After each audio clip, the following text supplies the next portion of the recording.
Irmãos, boa noite. Vamos abrir as Bíblias em Ezequiel, capítulo 37. Vamos fazer mais uma oração e aí nós já adentraremos ao estudo da noite. Oremos. Pai, neste momento viemos à Tua presença novamente, Senhor. Te pedir Tua ajuda, pedir ao Pai que o Senhor nos guie neste momento, que a Tua palavra, Senhor, possa chegar aos corações de acordo com os Teus propósitos, ó Pai. Que o Senhor possa estar preparando a cada um neste momento, aqueles que aqui presentes estão, aqueles também, Senhor, que estarão acompanhando a mensagem pelas redes sociais. Que o Senhor possa, ó Pai, ser com cada pessoa, com cada alma, com cada um, ó Pai, que se encontra em momentos difíceis em suas vidas, Senhor. Que esta mensagem seja a mensagem de reavivamento, mensagem, Senhor, de esperança, de ânimo, em momentos, ó Pai, em dias trabalhosos. Que o Senhor, ó Pai, possa guiar a nossa boca através do Teu Espírito, que mesmo, ó Pai, que sejamos falhos, que a Tua palavra, Senhor, seja perfeita ao anunciá-la, ó Pai. Nós novamente Te rogamos por esta igreja, por este país. Rogamos também, Senhor, por todos os que estão em eminência. Que o Senhor dê sabedoria a cada um, Senhor. É o que nós Te pedimos e Te agradecemos principalmente por tudo, pela nossa vida, pelas bênçãos, pelas portas abertas, ó Pai, e também pelas portas fechadas. O Senhor sabe de todas as coisas. E em nome do Seu Filho amado, novamente que nós oramos. Amém. Irmãos, hoje nós vamos abordar um tema sobre o profeta Ezequiel e sobre uma das visões que este profeta teve. Nós vamos aprender mais um pouco sobre essa visão, uma visão estranha, mas ao mesmo tempo fascinante. Estranha, mas ao mesmo tempo fascinante. Porque é por meio dela que nós veremos o maravilhoso trabalho de Deus para os seus e pelos seus. Quando nós falamos do profeta Ezequiel, nós não encontraremos outros registros além dos encontrados no livro bíblico, no livro do profeta. Sabemos que Ezequiel ele foi deportado para a Babilônia com cerca de 26 anos de idade, em torno do ano de 597 a.C. E ele era um sacerdote e, via de regra, os sacerdotes começavam a servir no templo aos 30 anos. Então, sendo assim, quando Ezequiel ele começou o seu serviço no templo, já como sacerdote, ele estava já na Babilônia, após 5 anos de exílio e cerca de 1.100 quilômetros longe de Jerusalém. Essa era a condição de Ezequiel quando ele começou a servir no templo. 5 anos já de exílio e a 1.100 quilômetros de distância de Jerusalém. E é nesse contexto que ele é chamado para ser profeta, e ele foi reconhecido inclusive pelos líderes que viviam no exílio.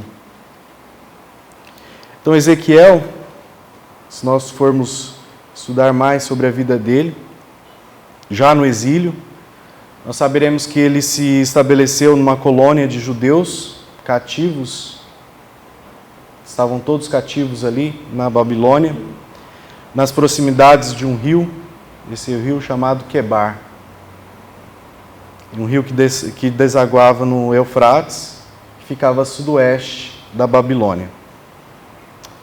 E os que permaneceram em Jerusalém, eles acreditavam que em breve o exílio iria acabar, que em breve tudo iria acabar, que logo os deportados, como Ezequiel, retornaria para a cidade de Jerusalém e que Jerusalém, inclusive, seria poupada de mais um desastre.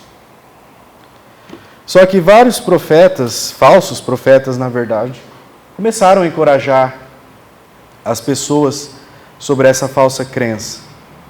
Porque eles acreditavam que se Deus havia escolhido Jerusalém como sua morada, que nada iria acontecer com Jerusalém, né? E que Deus iria defendê-la. Só que, no entanto, ao olharmos a vida do profeta Ezequiel, nós vimos que ele foi um homem que buscou alertar e prevenir a todos de um destino mais trágico que estaria reservado a Jerusalém. O livro de Ezequiel apresenta o mesmo tema de condenação para Jerusalém que o livro do profeta Jeremias, que nós já fizemos um estudo há muito tempo atrás. Os profetas, inclusive, se diferenciavam apenas geograficamente naquele momento. Jeremias estava em Jerusalém, enquanto Ezequiel estava exilado, estava na Babilônia. Então nós iremos ver que, apesar da mensagem de destruição de Ezequiel, né, ele não perdeu as esperanças. Ezequiel capítulo 37, versículo 1 em diante. E veio sobre mim a mão do Senhor, e ele me fez sair no espírito do Senhor e me pôs no meio de um vale que estava cheio de ossos. E me fez passar em volta deles, e eis que eram muito numerosos sobre a face do vale, e eis que estavam sequíssimos. E me disse: Filho do homem, porventura viverão estes ossos? E eu disse: Senhor Deus, tu o sabes. E então me disse: Profetiza sobre estes ossos e diz-lhes: Ossos secos, ouvi a palavra do Senhor. E assim diz o Senhor Deus a estes ossos: Eis que farei entrar em vós o Espírito e vivereis. E porei nervos sobre vós, e farei crescer carne sobre vós, e sobre vós estenderei pele, e porei em vós o Espírito, e vivereis, e sabereis que eu sou o Senhor. E então profetizei como se me deu ordem, e houve um ruído enquanto eu profetizava, e eis que se fez um rebuliço, e os ossos se achegaram, cada osso ao seu osso. E eu olhei, e eis que vieram os nervos sobre eles, e cresceu a carne, e estendeu-se a pele sobre eles por cima, mas não havia neles espírito. E ele me disse: Profetiza ao Espírito, profetiza ao Filho do Homem, e dize ao Espírito: Assim diz o Senhor Deus: Vem dos quatro ventos, ó Espírito, e assopra sobre estes mortos, para que vivam. E profetizei como ele me deu ordem, e então o Espírito entrou neles, e viveram, e se puseram em pé, um exercício grande em extremo. Até aqui por enquanto. Nós vemos, irmãos, que ao lermos esta passagem, tudo começou a acontecer enquanto Ezequiel, lá no versículo 1, ele estava sob o poder do Senhor. Tudo começou enquanto Ezequiel estava sob o poder do Senhor e enquanto ele estava no Espírito do Senhor. Lá no versículo 1. E então nós vemos que é claramente uma visão profética. Claramente uma visão profética. O vale onde a visão ocorre é bastante estranho, não é verdade? O que nós acabamos de ler. É bastante estranho. Por quê? Porque esse vale está cheio de ossos. Mas as coisas começam a ficar ainda mais arrepiantes quando Deus o conduz através e ao redor de todos aqueles ossos. Imagina que cena arrepiante. E Deus conduz Ezequiel ao redor e através de todos aqueles ossos. E não apenas existem milhares de ossos para Ezequiel percorrer, né? Nós sabemos que cada corpo humano, por exemplo, possui mais de 200 ossos. E eram milhares. E nós vemos já no versículo 2 que eles eram considerados ossos muito secos. Esses corpos estão mortos há muito tempo. Há muito tempo. Então, tudo que resta deles são apenas ossos. E esses ossos frágeis, né, porque eles estão expostos aos elementos e, sem dúvida, só Deus sabe por quanto tempo. Era isso o que Ezequiel estava vendo. Como diria um pastor, haveria na história humana, fosse na sagrada ou na secular, um quadro mais ridículo do que esse? É a encarnação da desesperança. É a encarnação da desesperança. Então, após esse passeio horrível, acredito que ninguém gostaria de fazer um passeio desse, né? Após esse passeio horrível, o Deus que sabe há quanto tempo esses corpos foram expostos, faz a Ezequiel uma pergunta direta e estupefata. Olha a pergunta que Deus fez para Ezequiel. Esses ossos podem viver? Imagine você, irmãos, numa cena desta, recebendo uma pergunta: esses ossos podem viver?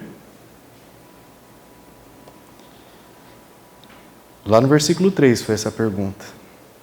Num monte de ossos espalhados, uma imagem de desolação, uma imagem de desesperança. Era uma situação que demonstra por si só não há solução. Não é? Uma situação que demonstra por si só não haver nenhuma solução. E todas as evidências demonstram o contrário da pergunta que o Senhor fez. Completamente. Podem esses ossos viver? É claro que não. Todos aqueles ossos mortos, e mortos há tanto tempo, tão secos, tão quebradiços, como eles poderiam viver?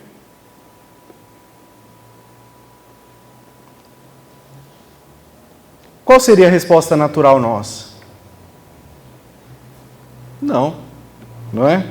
A resposta natural seria não, porque eles não podem viver. É tarde demais para eles. Eles não têm carne, nem órgãos. Estão todos secos. Eles são apenas um monte de ossos mortos, muito secos. Olha, nem ossos frescos eles eram. Muito secos. E estavam ali por muito tempo. E note que no versículo 3, Ezequiel, ele não respondeu da maneira como a maioria das pessoas teria respondido.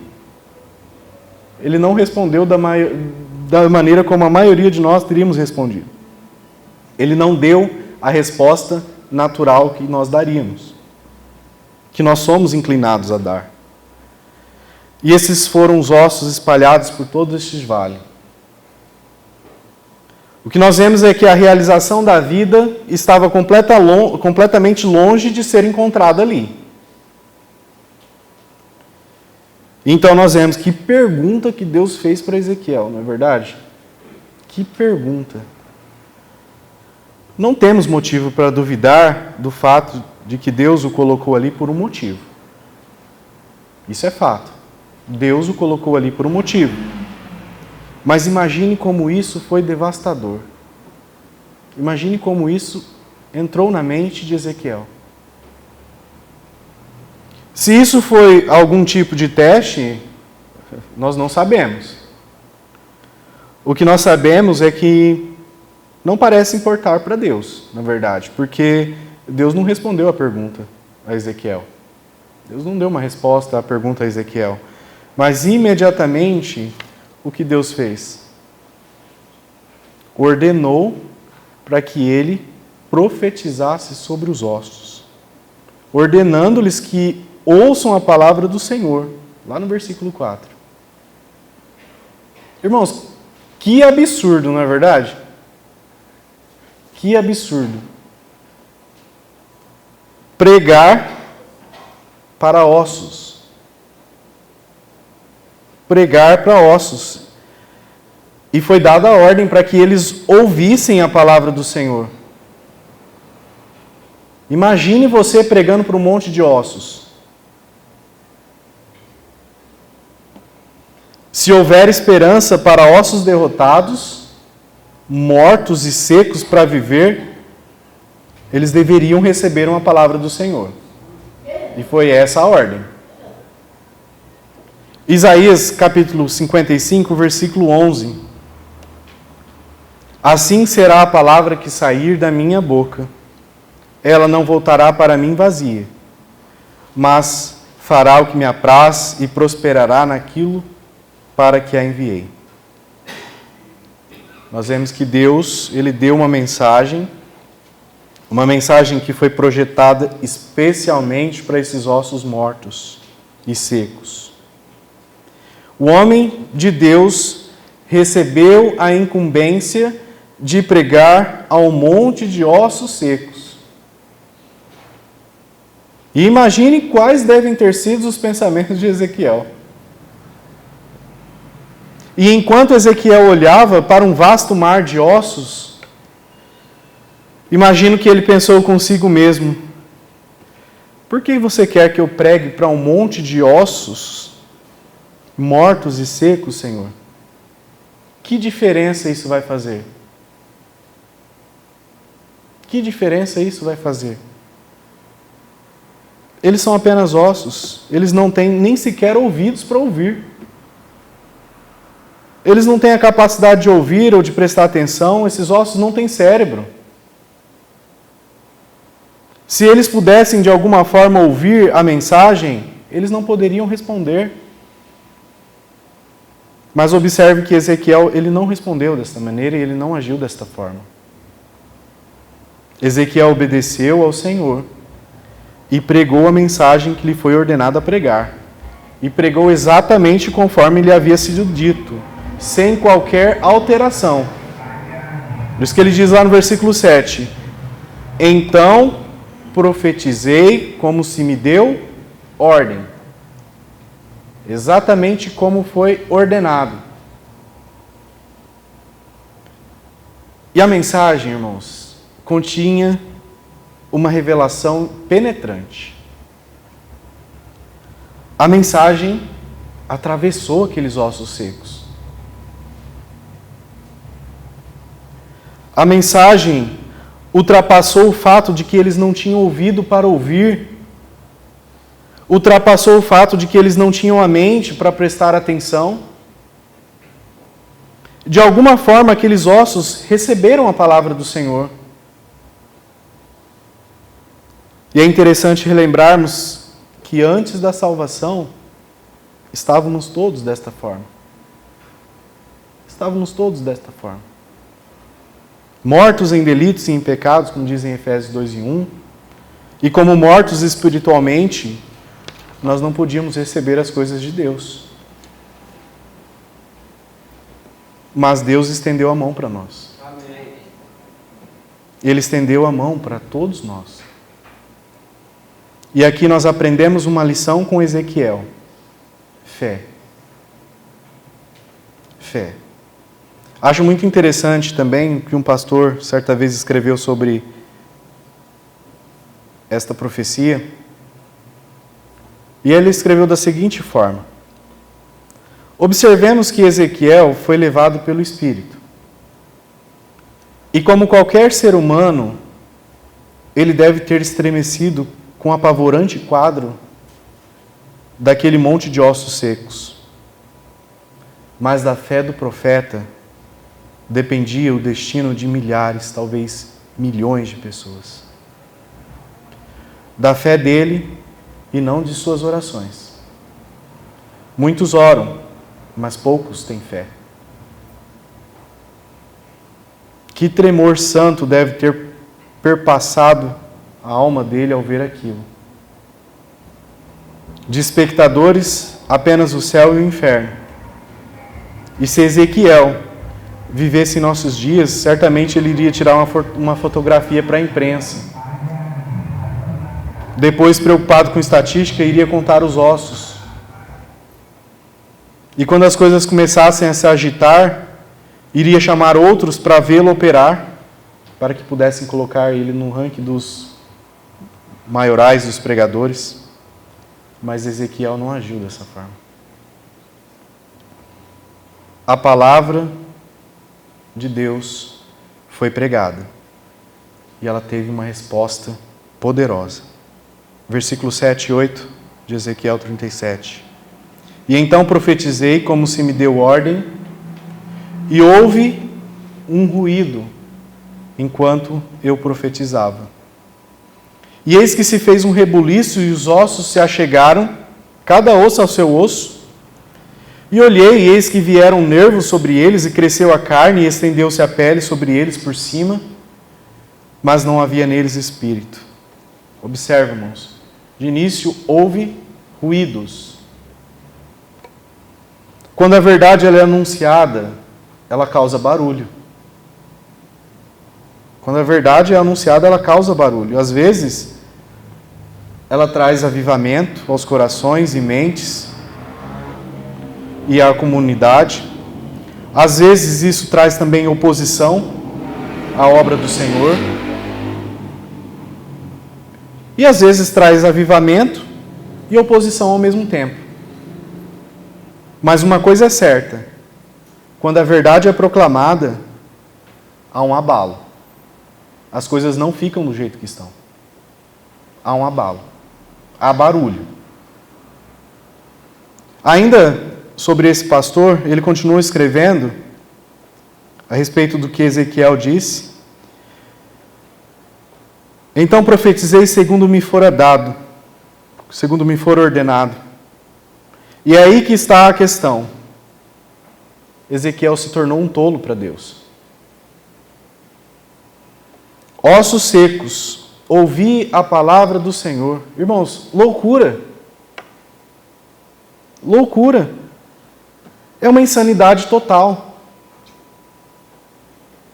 Ele disse para os ossos: ouvi, embora eles não pudessem ouvir.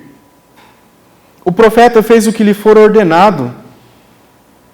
Mas nós, muitas vezes, para evitar o constrangimento, nós modificamos as ordens de Deus. E assim nós passamos vergonha. Mas Ezequiel obedeceu e Deus operou, como sempre. Então houve o ruído, só que Ezequiel não confundiu o barulho com criação, ele não confundiu atividade com unção, e nem agitação com avivamento. Não foi isso. Deus poderia ter insuflado vida neste monte de ossos secos apenas com o sopro de seus lábios onipotentes. Mas não. Seria preciso uma série de medidas. Primeiro, nós vemos que ossos se batiam nos ossos, uns contra os outros, e se ajuntavam, cada osso ao seu osso. Agora já não eram mais um monte de ossos. E um fenômeno desse nos deixaria desorientados, mas não deixou Ezequiel. Mas de que vale então um bando de esqueletos? Se ajuntaram, mas de que vale um bando de esqueletos? Eles poderiam, por acaso, lutar nas guerras do Senhor? Será que em tal estágio eles poderiam honrar o nome de Deus? Irmãos, hoje em nossas igrejas há muitos esqueletos. Estão andando, claro, mas ainda não nasceram. Não possuem vida. E falta carne sobre esses esqueletos. Falta se revestirem de pele. E mesmo quando tudo isso acontecer, ainda assim nós teremos apenas um vale cheio de cadáveres. Cheio de cadáveres, é o que estava acontecendo. E seriam os cadáveres de valor para Deus? Por enquanto não. Tem olhos, mas não veem. Tem mãos, mas não podem lutar. Possuem pés, mas não podem caminhar. Só que Ezequiel perseverou e resistiu ao ataque das dúvidas. Em vez de se sentir desanimado à vista dos esqueletos, à vista dos cadáveres, ele acreditou que Deus estava com ele.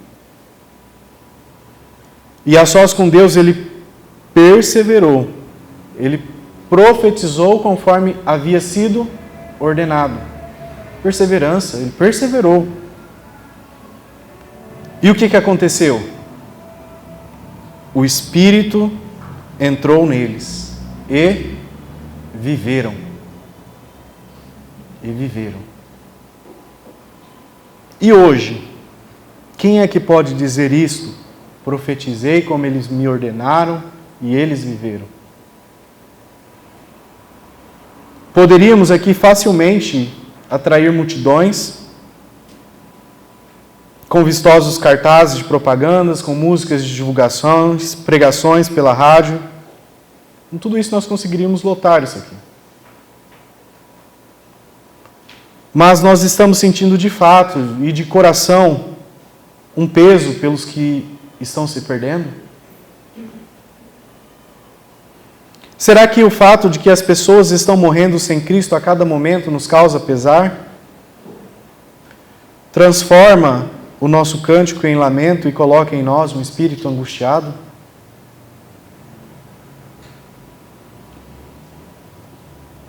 No versículo 9 e 10 nós vemos que a respiração vem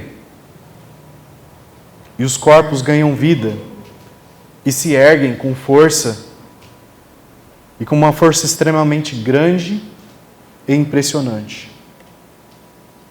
Só que então vem um outro ensinamento.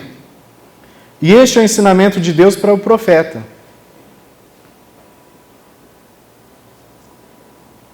E depois para os exilados, através de Ezequiel. Porque Deus está agora pronto para esclarecer sobre a visão. Esses ossos, diz Deus, são toda a casa de Israel. Olha lá no versículo 11. E então me disse, filho do homem, esses ossos são toda a casa de Israel.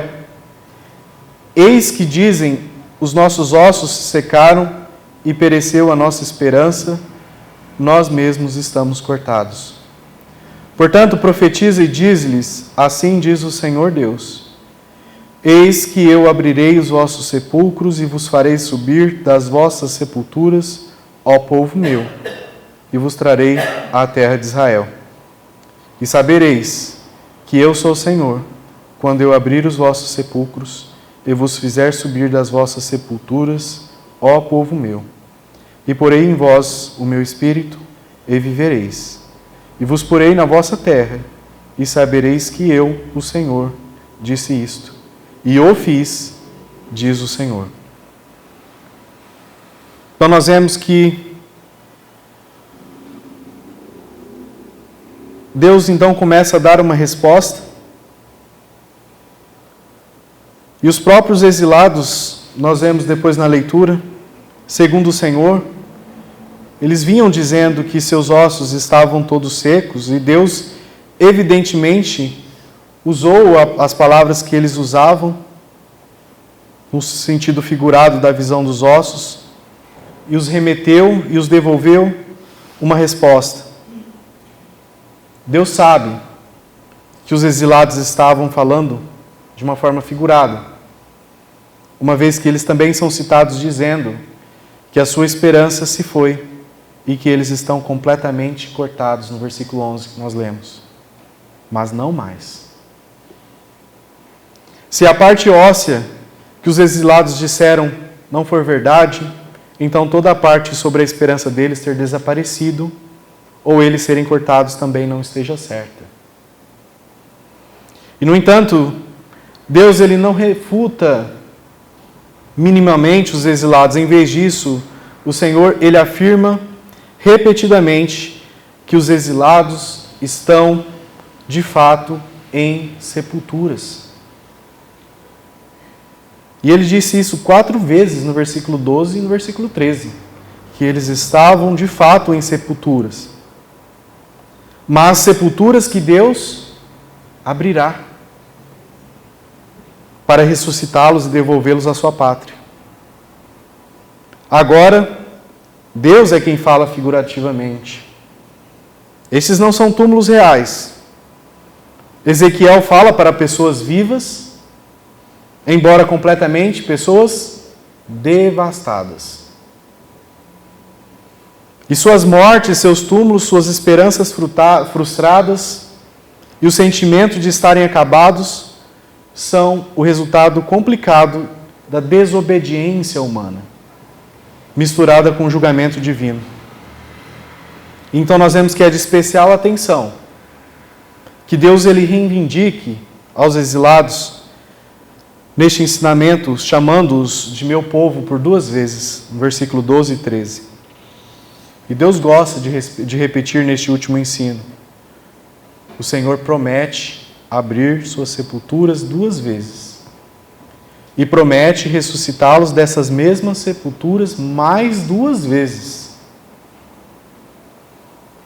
E se essa ênfase via repetição,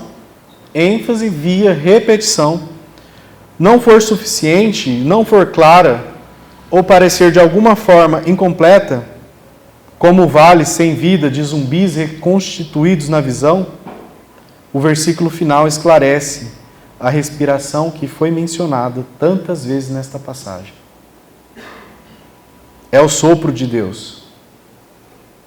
Pois ele promete colocar o sopro, o Espírito, do próprio Deus sobre os exilados. E com o mesmo efeito que os corpos no vale. Vocês viverão. Deus, imediatamente, ele muda a metáfora, fazendo um papel de jardineiro aqui, de um jardineiro divino, que planta Israel de volta em sua própria terra. O objetivo de toda essa atividade é, mais uma vez, que Israel saiba que o Senhor é o seu Deus. E no final foi feita uma reiteração enfática. Já falei e vou fazer. No último versículo. Já falei e vou fazer. Assim diz o Senhor. E certamente, irmãos, essas garantias e essas ênfases são explicativas. Mas que também estão entrelaçadas na visão dos ossos secos. Destinam-se a abordar a devastação muito real e abrangente que os exilados sentiram de tão longe de casa e tão longe também do bem de Deus. Mas essa distância agora foi superada. E definitivamente, absolutamente, milagrosamente, pelo Deus que planta, pelo Deus que abre sepulturas de pessoas mortas há muito tempo. O Deus que tem poder de ressurreição, cuja própria respiração dá ânimo. E não nos esquecemos que Deus realiza essas coisas entre os exilados através da respiração de um dos seus companheiros de exílio, do profeta Ezequiel. E a respiração de seus pulmões forçadas para fora das cordas vocais, moldadas aos sons pelos lábios e línguas, expressa com palavras as palavras de Deus que trouxe esperança para aqueles que se sentiam que estavam tão longe que ninguém e nada poderiam alcançá-los. Mas ele desceu aos mortos. E Ezequiel experimentou isso pessoalmente quando ele olhou para cima um dia, enquanto ele estava sentado à beira do rio Quebar, na Babilônia, lá no capítulo 1, do versículo 1 em diante. E foi quando ele viu o trono de Deus vindo para o exílio também. Ele desceu aos mortos. E Deus fez o que ele prometeu fazer em Ezequiel 37. E essa demonstração mostra pela lógica e também pelo testemunho desta passagem e a fórmula. E então saberão que eu sou o Senhor, é que o Senhor realmente é Deus. E quando nós percebemos que isso aconteceu, que os exilados voltaram da Babilônia, na verdade, nós devemos reconhecer que nesse ato a própria obra e vontade do Senhor prevaleceu. O fato deste ato é a prova de Deus. E por meio da leitura de Ezequiel, irmãos, nós vemos que o milagre do renascimento ganha cores de renovação. É o sopro divino para revitalizar ossos, para revitalizar corpos mortos, dimensão sem esperança. E assim como o profeta Ezequiel foi chamado para profetizar, nós também temos uma mensagem de restauração e vida. Através da inspiração do Espírito Santo, nós podemos anunciar que há vida, que há esperança e que há conquista. Porque através do sopro do Espírito, o Deus de todo o universo mostrou até onde Ele pode chegar por amor.